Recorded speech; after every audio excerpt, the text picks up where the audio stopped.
Cette mesure concerne notamment le riz localement produit sur les rives du fleuve Niger, le mil, le sorgho, le niébé et le maïs. La décision entre dans le cadre des efforts visant à garantir l'approvisionnement du marché intérieur.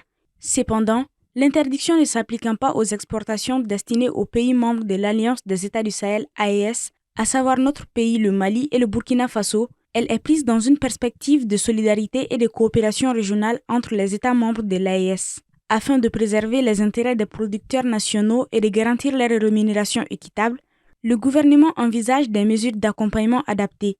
Celles-ci visent à compenser les éventuels impacts de cette interdiction de vente des céréales en assurant un soutien aux producteurs locaux. Le Conseil national pour la sauvegarde de la patrie a également donné des instructions strictes aux autorités compétentes, notamment aux ministres en charge du commerce, aux gouverneurs des régions, aux préfets ainsi qu'aux administrateurs délégués des communes et des villes. Ces autorités sont chargées de veiller au respect rigoureux de cette interdiction sur l'ensemble du territoire national. Ainsi, toute violation de cette mesure sera sévèrement sanctionnée. En effet, les contrevenants s'exposent à la saisie de leur cargaison qui sera mise à la disposition de l'Office des produits vivriers du Niger, sans possibilité de restriction. En outre, des sanctions administratives et pénales pourront être appliquées à l'encontre des contrevenants.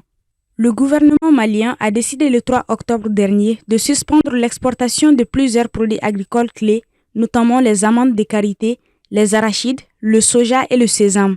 La décision de suspension de prise de certaines importations prise par un arrêté interministériel vise à limiter la sortie de ces produits du pays pour encourager leur transformation locale. Le Mali est un important producteur de karité, exportant principalement des amandes brutes vers l'Europe. Le soja, en expansion, bénéficie d'un fort potentiel de croissance, mais la transformation locale est encore peu développée.